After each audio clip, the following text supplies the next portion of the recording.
aquí también va a ser importante entender que hay una guerra de narrativas. No reporta lo mismo RT que CNN. No es lo mismo prestar atención a Noam Chomsky que, no sé, que a Emilio Álvarez y Casa, que pareciera que quiere que México corte relaciones con Rusia y le declare la guerra. Así están la guerra de versiones y de narrativas, para hacerle claro a la audiencia, querido Manuel. Sí, desde luego, pues ahora sí que son distintas visiones, ¿no? Yo soy en general muy crítico de la visión y de las coberturas de la prensa occidental, porque me parece que se habla mucho de la propaganda rusa, por ejemplo, pero se habla muy poco de la propaganda gringa o la propaganda británica, que incluso pues, son más fuertes, tomando en cuenta que provienen de las potencias hegemónicas globales, ¿no? Entonces, no hay que irse con la finta, ni para uno ni para otro bando. Yo creo que hay que leer a todos los frentes posibles para entender las distintas posturas de un conflicto, porque a final de cuentas en un conflicto internacional como este no hay buenos ni malos, hay intereses. Entonces hay que tratar de entender las posturas de cada actor para poder entender y dimensionar mejor dicho conflicto. Lo que sí he visto, pues es una reiterada intencionalidad política en la cobertura de algunos medios occidentales de exagerar algunas cosas y minimizar otras.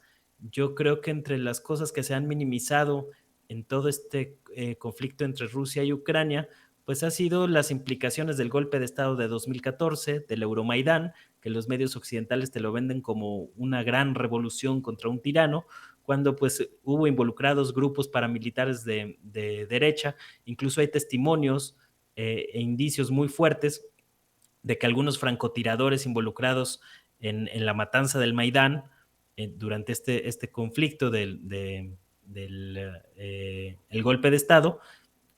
pudieron ser financiados precisamente por la oposición y no por el gobierno, en un caso típico de falsa bandera, como se le conoce, para acelerar el derrumbe de la caída del gobierno ucraniano de aquel entonces, cuyo presidente era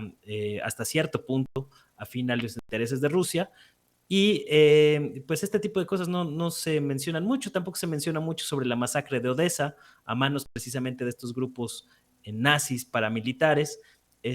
Yo veo que en los medios occidentales hay una tendencia muy clara a tratar de bajarle o de descafeinar este asunto de los paramilitares nazis, que resulta muy incómodo y que incluso ha suscitado protestas incluso del entonces embajador de Israel en Ucrania, precisamente por la manera en que grupos de ultraderecha han sido apapachados, cobijados, de manera muy complaciente por Estados Unidos y por la OTAN, precisamente para lograr sus fines políticos, ¿no? Estuvieron mucho tiempo buscando una reacción por parte de Rusia, mandando armamento, grandes cantidades de armamento a Ucrania, precisamente para seguir financiando las hostilidades del gobierno ucraniano contra los pueblos de la región del Donbass, que son de mayoría rusohablante, que también es un tema que está muy eh, minimizado en la cobertura de la prensa occidental, el hecho de que el este y el sur del territorio que se conoce como Ucrania, pues tiene una mayoría de personas étnicamente rusas, rusoparlantes, que se identifican mucho con la historia de Rusia como tal, y que pues a estos grupos no vieron con buenos ojos este golpe de Estado de 2014, una ley que impulsaron desde Kiev, desde el gobierno de Ucrania, para castigar y quitar la lengua rusa de las lenguas oficiales, lo cual minaba buena parte de los derechos de estos grupos, que decidieron independizarse, y que pues esta versión nunca se suele mencionar en la prensa occidental, ¿no? Entonces creo que hay varios factores por ahí que no se han dimensionado adecuadamente. Tampoco vi mucha cobertura en los medios occidentales sobre una advertencia que lanzó el presidente ucraniano Zelensky el 19 de febrero, que fue que incluso manejó la posibilidad de que podría reactivar la fabricación de armas nucleares y salirse de un tratado que tenía firmado con Rusia y con Estados Unidos desde la caída del bloque soviético. Y me parece que ese es un elemento fundamental también para entender parte de la reacción que tuvo Rusia sobre estos temas, ¿no? O sea, a final de cuentas, el presidente Vladimir Putin decidió dar un manotazo en el tablero para tratar de sacudirse un poco la presión que se le estaba viniendo encima. Y a final de cuentas, yo creo que hay que estudiar también quién gana y quién pierde. Yo creo que el gran ganador de este asunto es Estados Unidos, que al final de cuentas consiguió lo que quería, utilizó a Ucrania como una arma política en contra de Rusia. Ya impusieron una serie o están imponiendo una serie de sanciones muy severas contra Rusia. A mí no me queda qué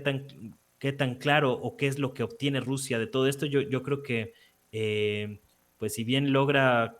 contener cierto riesgo que había muy cerca de su frontera, la posibilidad de que instalaran misiles de la OTAN muy cerca de su frontera y de la capital Moscú, mmm, creo que también sale perdiendo en todo esto Rusia, porque a final de cuentas Putin acaba eh, dándole pie a las potencias occidentales para que lo sigan tachando de pues un peligro para la estabilidad europea, de que siga toda la campaña negra que han mantenido los rusófobos durante muchos años en la prensa occidental. Entonces hay que analizar quiénes son los ganadores y los perdedores y quién sacó más ventaja de este asunto, ¿no? Me parece que la manera en que Estados Unidos y la OTAN utilizaron a Ucrania y después lo desecharon, porque ya dijeron claramente que no van a mandar tropas para defender a Ucrania, pues dejó muy mal parado a Zelensky, que quedó como tonto, así hay que decirlo, precisamente porque se dejó utilizar para los fines de Estados Unidos y de la OTAN, al mismo tiempo que arrastró a su país y a su gente a un conflicto armado con una potencia nuclear como lo es Rusia. Si me permite